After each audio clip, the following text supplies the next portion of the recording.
প্রিয় দর্শক আসসালামু আলাইকুম, স্বাগতম জানাচ্ছি নতুন আরও একটি পর্ব দেখার জন্য।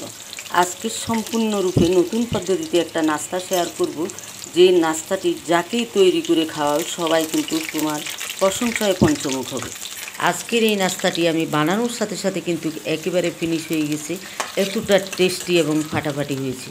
নাস্তাটি সম্পূর্ণরূপে করতে চাইলে, ঠিকঠাকভাবে করতে চাইলে পুরো ভিডিওটা দেখতে হবে। ভিডিওটা স্কিপ করে দেখা যাবে না, তাহলে কিন্তু ঠিকঠাক রেসিপিটা তোমরা করতে পারবে না।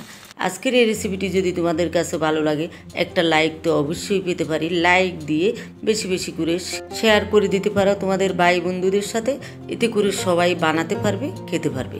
তো চলো শুরু করি। প্রথমেই লাগবে আমার আলু।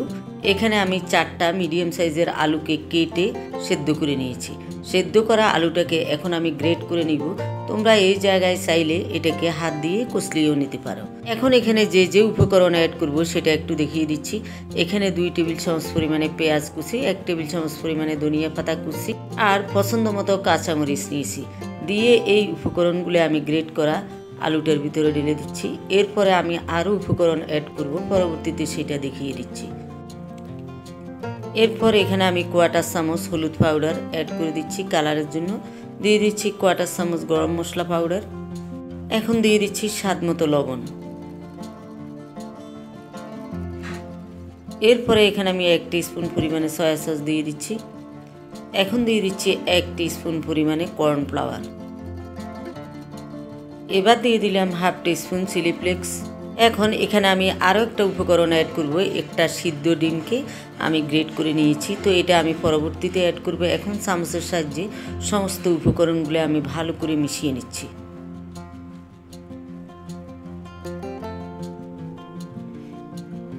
এবার আমি দিয়ে দিচ্ছি আগে থেকে গ্রেট করা রাখা ডিমটা। এটা পরবর্তীতে দিতে হবে এবং এখন হালকা হাতে মিশিয়ে নিলেই হবে, এত বেশি চাপাচাপি করা যাবে না। এরপর হাতে অয়েল ব্রাশ করে নিয়ে আমি ছোট ছোট বলের আকার দিয়ে দিচ্ছি।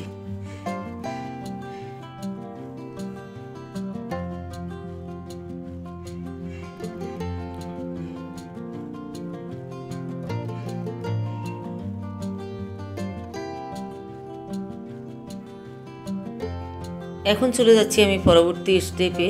এখানে নিয়ে নিচ্ছি আমি বড় সাইজের একটা আলুকে এভাবে ফিলার তৈরি করে কেটে নিয়েছি। কেটে এটাকে আমি লবণ পানিতে প্রায় 10 মিনিট যাবৎ ভিজিয়ে রেখেছি। এখন পানি থেকে উঠিয়ে আমি এটাকে একটু টিস্যু দিয়ে মুছে নিয়েছি, যেন কোনো প্রকার পানি এখানে না থাকে। আমি পরবর্তীতে দেখিয়ে দিচ্ছি এই আলুর ফিলারটা কী কাজে লাগবে। এখন দেখিয়ে দিচ্ছি, দেখো আমি এখানে পাতলা করে রুটি তৈরি করে নিয়েছি।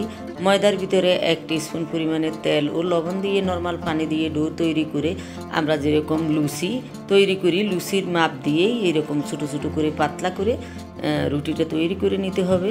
নর্মাল যেভাবে আমরা রুটি পরোটা তৈরি করি সেরকম কিন্তু না, সেটা থেকে একটু ছোটো করে নিতে হবে। তো এখন আগে থেকেই আলুর যে বলটা তৈরি করে রেখেছি, একটা বল নিয়ে নিলাম। নিয়ে আলুর ফিলারটা মাঝখানটায় দিয়ে দিলাম। দিয়ে এভাবে সুন্দর করে পেঁচিয়ে দিতে হবে।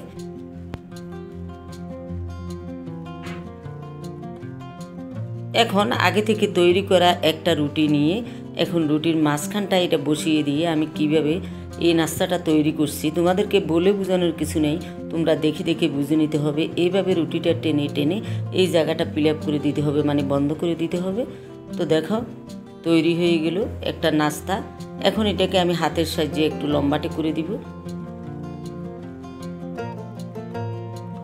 তো দেখো কিউট একটা নাস্তা তৈরি হয়ে গেল। এভাবে করে সবকটি নাস্তা আমি তৈরি করে নিলাম। এখন এই পর্যায়ে তোমরা চাইলে এটা ফ্রিজে ফ্রোজেন করে রাখতে পারো, যে কোনো সময় বেজে নিলেই নাস্তা তৈরি হয়ে যাবে, যে কাউকে দিতে পারো। এখন আমি চুলায় একটা প্যান বসিয়ে দিলাম, দিয়ে এখানে দিয়ে দিচ্ছি রান্নার তেল। দিয়ে আমি প্রত্যেকটা নাস্তা এখানে ছেড়ে দিচ্ছি। আজকের এই নাস্তাটি যদি তোমাদের কাছে ভালো লেগে থাকে তাহলে আমার চ্যানেলটা সাবস্ক্রাইব করে দিও। সাবস্ক্রাইব করে পাশে থাকা ঘন্টা চিহ্নতে ক্লিক করে দিবে, এতে করে যে কোনো সময় নিত্য নতুন রেসিপি দিব নোটিফিকেশান চলে যাবে। ইচ্ছে করলেই তোমরা সেখান থেকে দেখে নিতে পারবে। তো দেখো এইভাবে উল্টিয়ে পাল্টিয়ে আমি ভেজে নিচ্ছি। চুলাটা কিন্তু এখন মিডিয়াম আছে। সুন্দর একটি কালার আসার পর সবকটা নাস্তা আমি উঠিয়ে তোমাদেরকে পরিবেশন করে দেখিয়ে দিচ্ছি। আজকের এই নাস্তাটি তোমরা বানিয়ে যদি বাচ্চাদেরকে টিফিনে দাও, বাচ্চারা অনেক খুশি হবে এবং যে কোনো সময় হঠাৎ কোনো গেস্ট আসলে এই নাস্তাটা তোমরা সার্ভ করতে পারো। সবাই খেয়ে কিন্তু অনেক খুশি হবে, আমি গ্যারান্টি দিচ্ছি।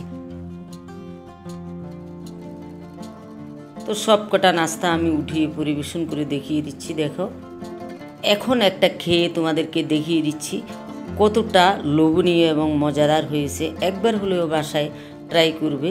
তো আজকের মতো তোমাদের কাছ থেকে বিদায় নিচ্ছি। সবাই ভালো থাকবে, সুস্থ থাকবে। আল্লাহ হাফেজ।